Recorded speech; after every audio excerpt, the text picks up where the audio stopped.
castle, here's the guy, and we are looking in on that. What is going on in this picture? Two things. Remember your Rome scene, yes? What happened in Rome?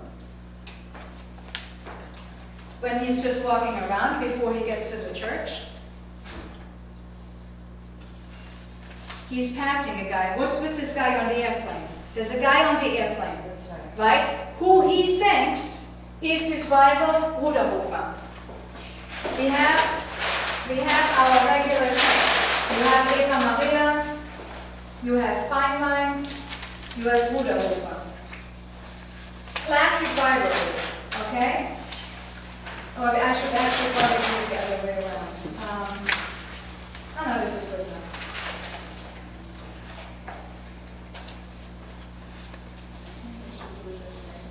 Better.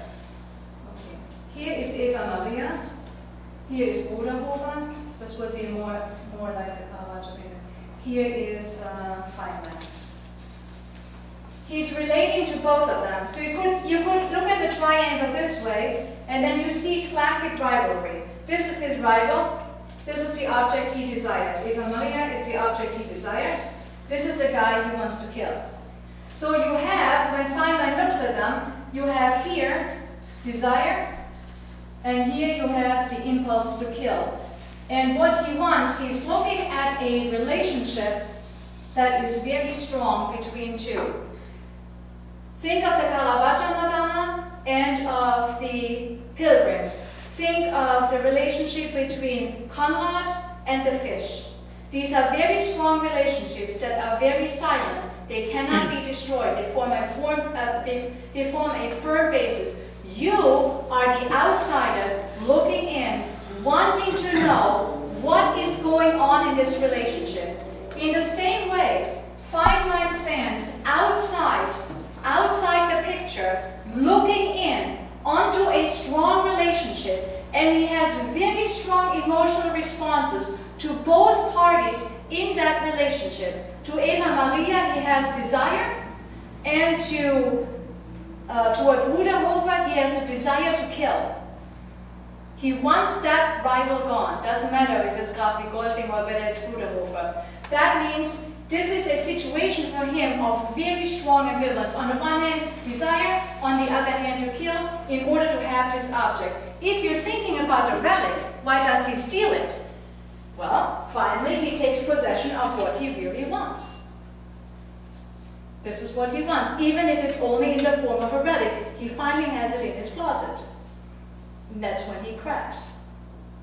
Okay? So he's looking into a very strong relationship that he cannot destroy, and it drives him nuts. Actually, literally. Now let's look at the final picture that Walser develops.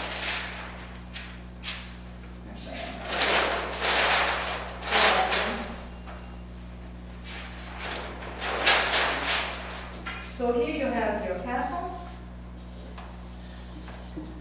which represents Eva Maria. Eva both as in Eva and as in Mary. And we have Feinlein looking on. And he is two things at the same time. He is an imitation of Bruderhofer. Okay, he is when he goes to Rome, he sees the man who's a statue.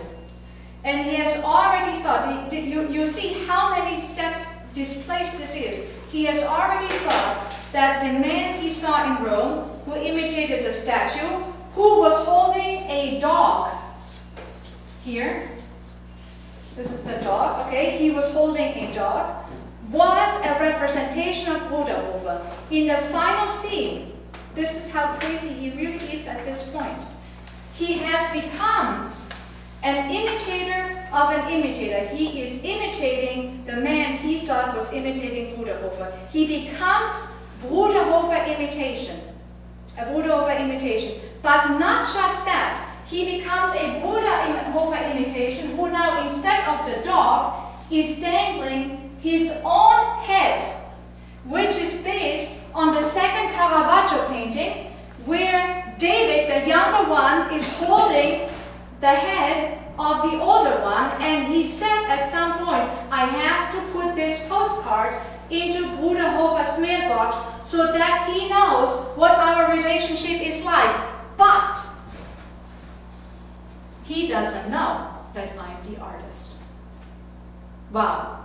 Okay? So you have in the Caravaggio painting, David holding Goliath's head, a very strong relationship that consists both of love and death, because if you look at the painting, you can see an extended sword, which is an erection for right here, there. You have desire here, and you have the killing here, which is precisely what I said to you before.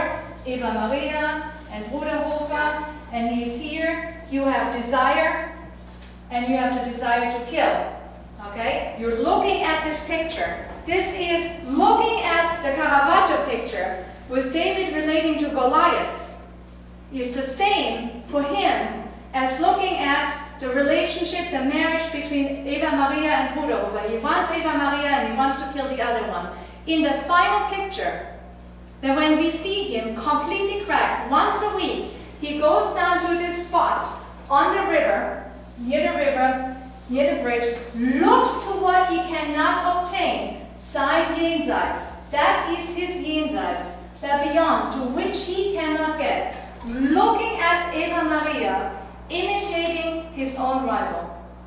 That is the collapse of really no longer being able to distinguish between desire of possession and desire to kill. He's completely confused at that point, and he gets killed. I mean, it's shocking, no?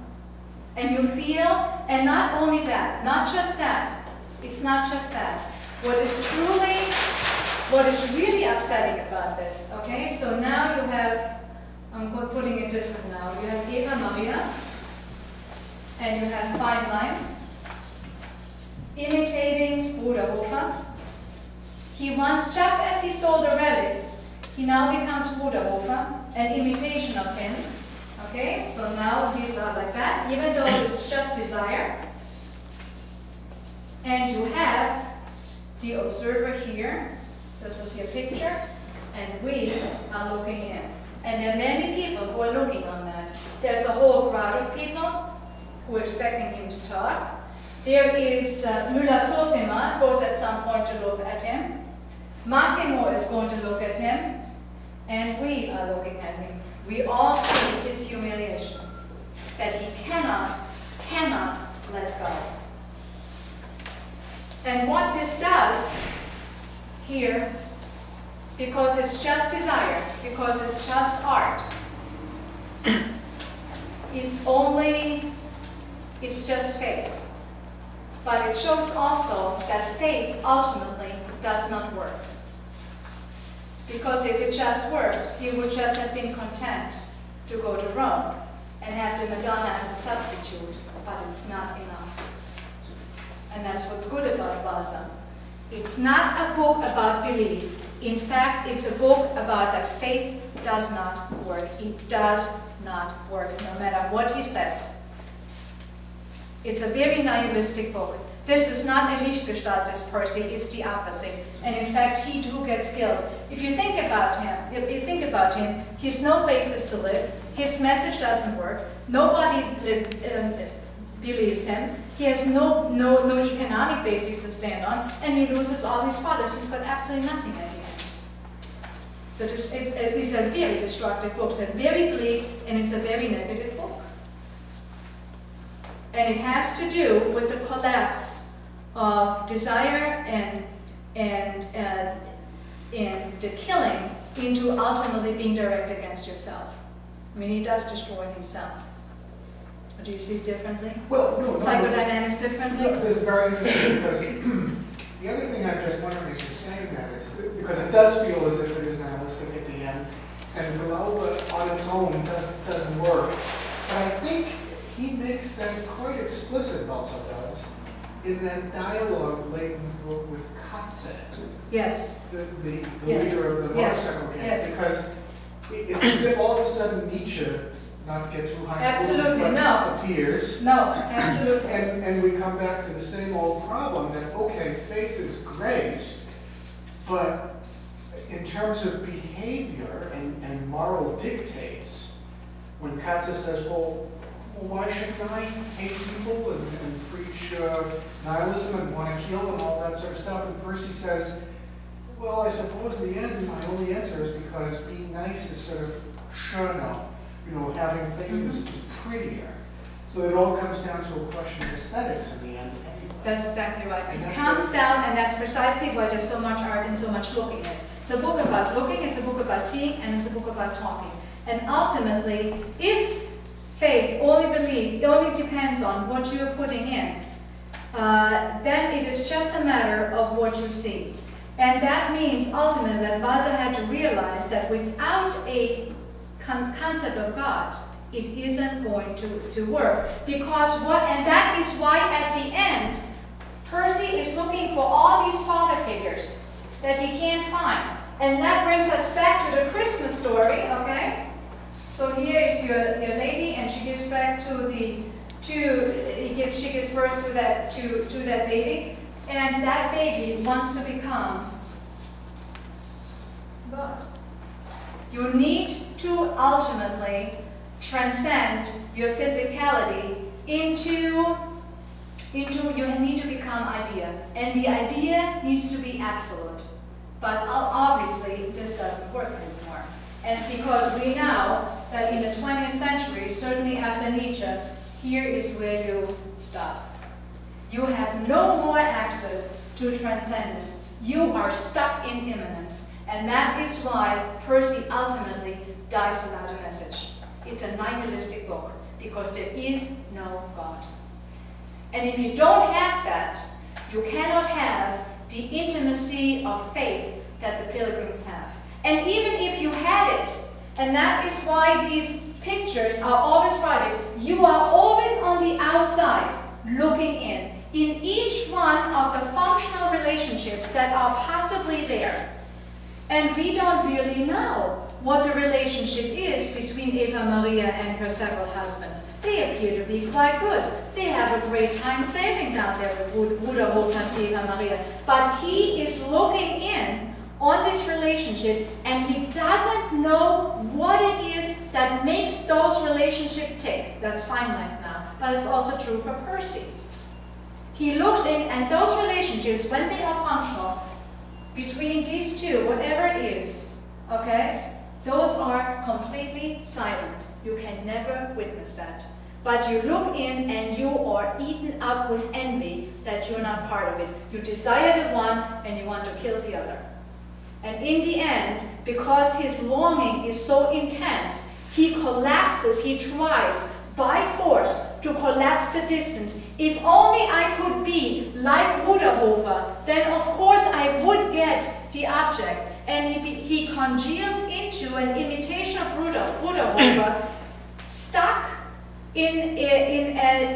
frozen in place, looking with longing at the castle, of course Kafka's castle right here too, right, which represents the Godhead in das Schloss, to which he cannot reach. So it is a gesture of permanent desire, and no faith in the world can lessen the pain of desire. That's what you get away